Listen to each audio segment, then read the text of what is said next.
Over 56 years have passed since Jagadguru Pujyashree Mahaperiva and Pujyashree Vijayendra Sarasvati Shankaracharya Swami performed the Kumbhabhishekam of the magnificent and ancient Jambukeshwarar and Akhilandeshwari temple at Thiruva.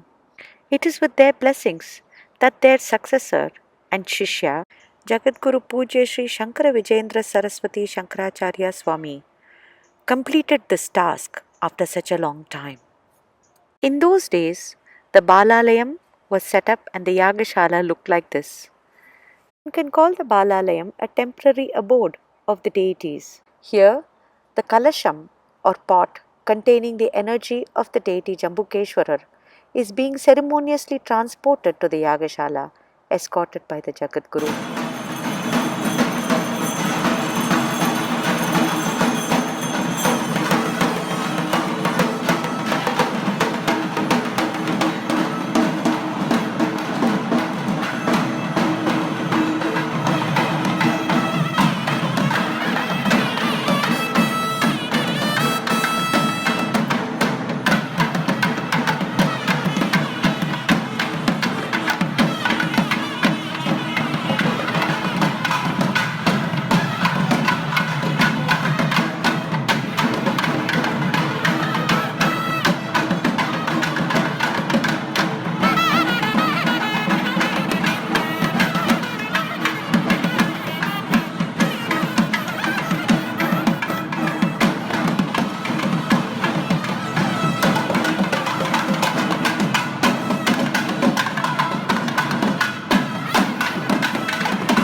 A Kumbhabhishekam is usually done once in 12 years.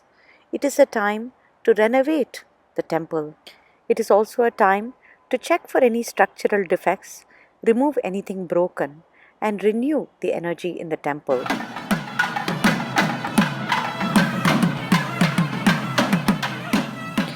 It's only when the energy of the deities is transferred out of the Garbhagriha can any repairs or maintenance be done to the Garbhagriha and the Devi or Swami themselves. It is for this purpose that the Swami has come now outside the Garbhagriha into this Kalasha. He is being escorted under the umbrella. Once the Swami goes to the Yāga Shala, daily pujas will continue uninterrupted. In the meantime, in the Garbhagriha, special medicines, hand pounded and made with several herbs, will be applied to the idols of Swami, Devi, and all the other deities in the various shrines. It will also be applied to the Dhvajastambham or the flag poles of the temple.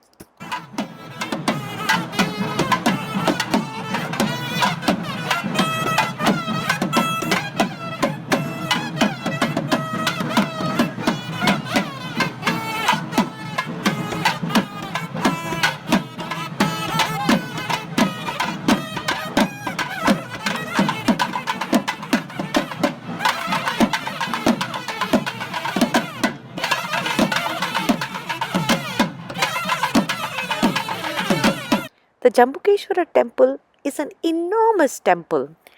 It is laid out in 5 concentric rectangles called prakarams. It is a long journey from the Garbhagriham to the outer prakaram where the Yāga Shala is.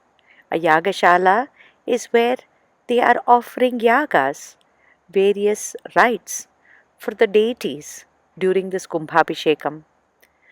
The events at the Yāga Shala started several days earlier.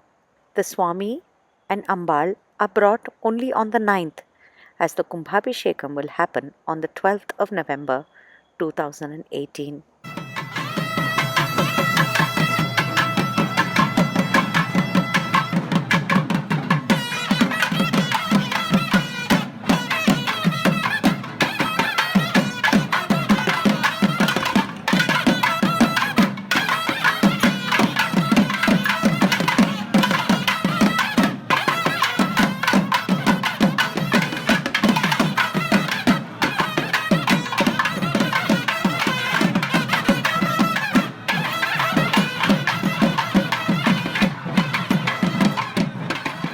procession goes through one of the outer courtyards, through mandapams, and proceeds to Ambal Sannidhi. This temple is well over 2500 years old. We know that its antiquity predates 2500 years because of the association of Pujyashree Jagadguru Adi Shankara Bhagavad Padacharya with this temple. Adi Shankara was 27 when he came to Kanchipuram and he did the Sri Chakra Yantram Pratishtha at the Kamakshi Amman temple. After that, he established the Matham in 482 BCE, before the current era, and this was 2500 years ago.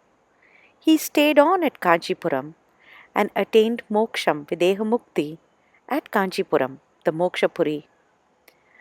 Before he had come to Kanchipuram, Adi Shankara had travelled all over the world, and one of the places he came to was this beautiful Thiruvannaikkaval. The Jagadguru asked the entourage to halt while he enters the Amman Sannidhi.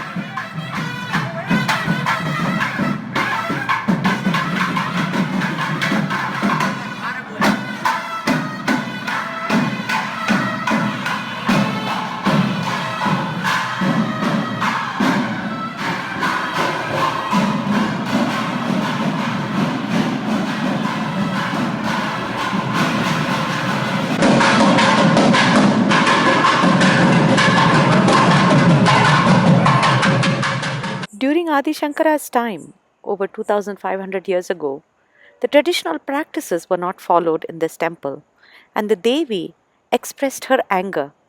There was a lot of strife in the area. Adi Shankara pacified the deity through his prayers and his eulogies.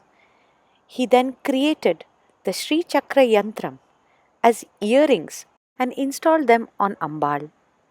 After this, it has always been the right of the Acharyas of the Sri Kanchikamakoti Peetham to repair these 2500-year-old earrings and do a Tatanka Pratishtha.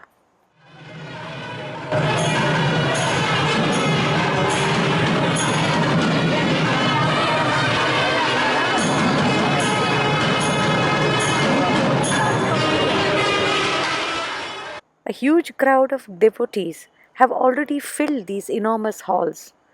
They are waiting for Ambal to come out in the Kalasha and to escort her and follow her to the Yāga Shala.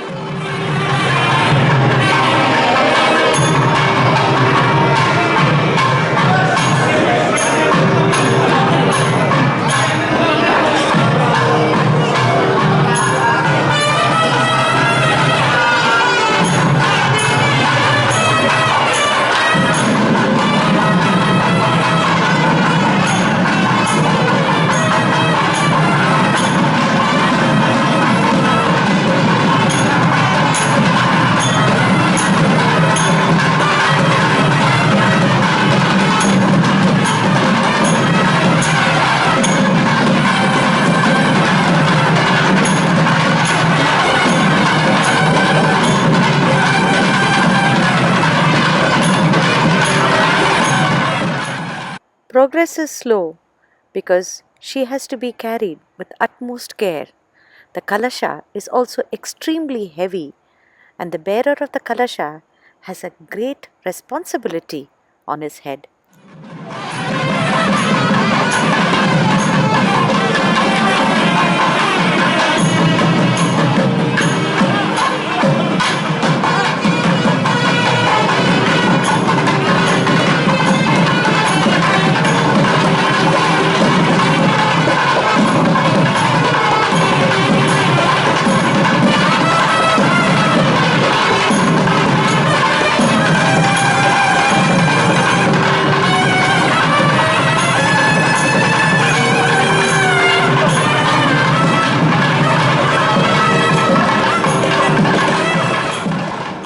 The entourage pours out of the narrower doorway. It is at a time like this that we see that all communities came together for our social events in this society. Our Sanatana Dharma included all manners of people. Each person had a distinctive place in society and a distinctive role to play. Each individual was given an importance in their own right, and nobody could impinge on that right. Whether it was a priest, a flag bearer, an umbrella holder, a Nadaswaram player, it did not matter.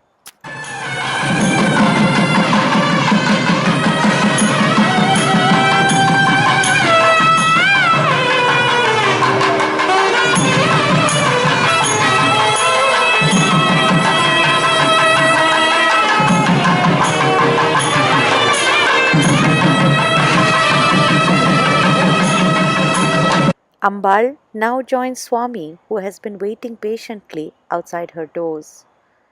Together, they will proceed to the Yāga Shala.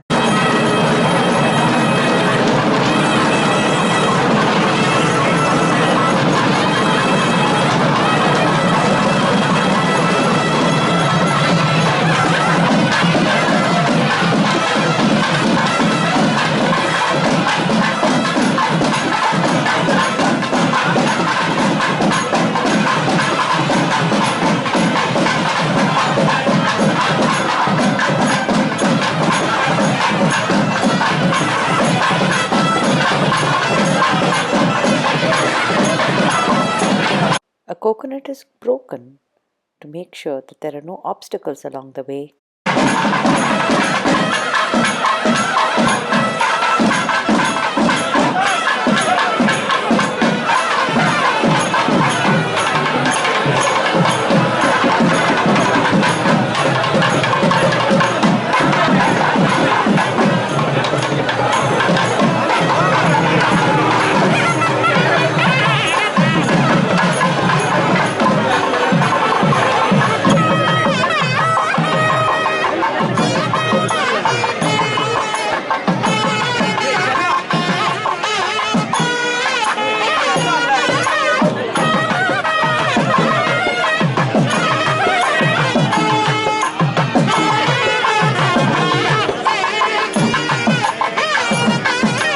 Night has fallen, it is already dark, and the path is uneven, so the procession proceeds with great care and caution. The Acharya Jagadguru himself points out where the ground is uneven at points to make sure that Swami, Ambal, and the other deities are not disturbed and they have a smooth passage.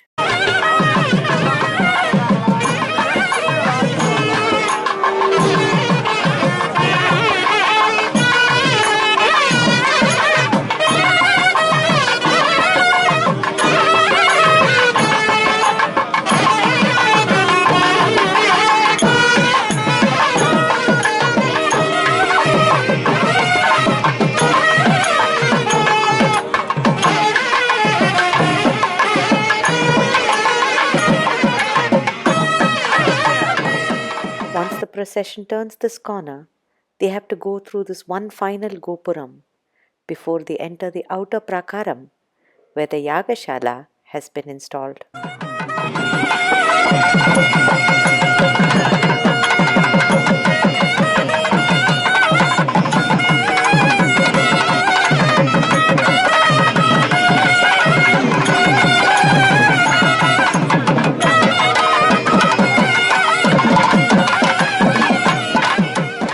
The Jagadguru himself points out uneven places in the ground.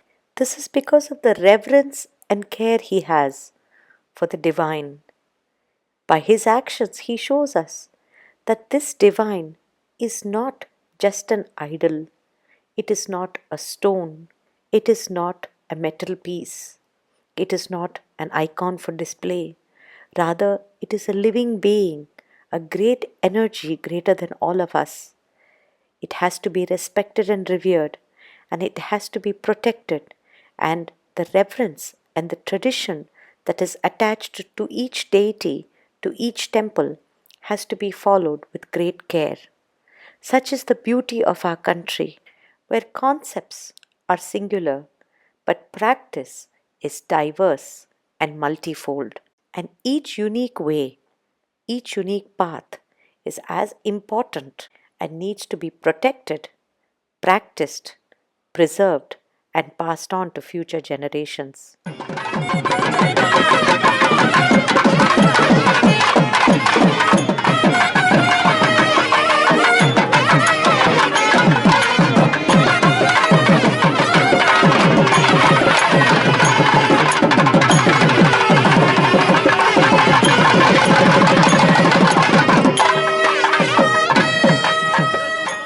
The entourage has passed through the last Gopuram on its way to the Yāga Shala. The scaffolding on the Gopuram has the steps where people will climb up on the day of the Kumbhabhishekam to pour water on the Kalashams that adorn the top of the Gopuram. These Kalashams have seeds in them, seeds that will germinate and sprout. They are renewed every Kumbhabhishekam. They are kept aloft on top of these tall towers to ensure that even if the worst calamity, like a million-year flood, happens, the seeds will be there for civilization to renew itself.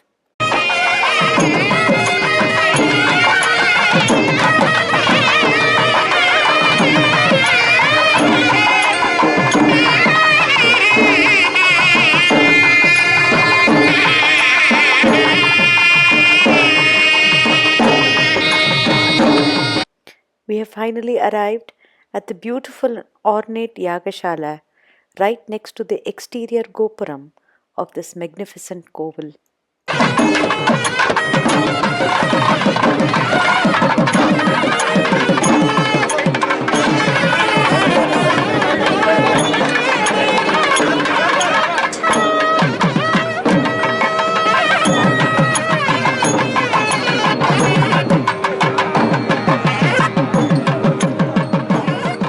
This picture gives us a view of how the Yāga Shala was in the earlier days.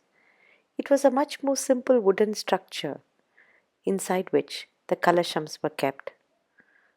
Today, the artwork that is done with paper and bamboo is stupendous. The Yāga Shala itself looks like a magnificent mansion. The Peethams for Svami and Ambal are ready for the Kalashams.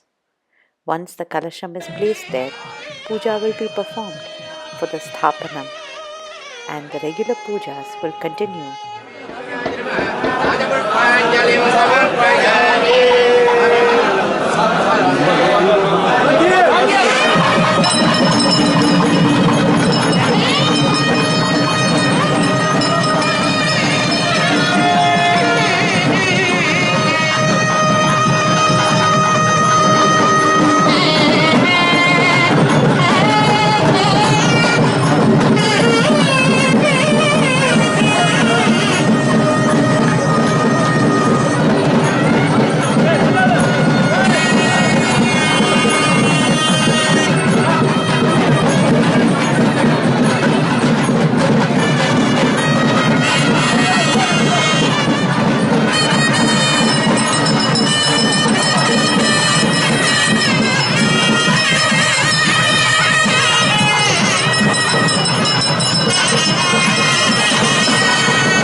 Swami and Ambal are now officially at the Yāga Shala.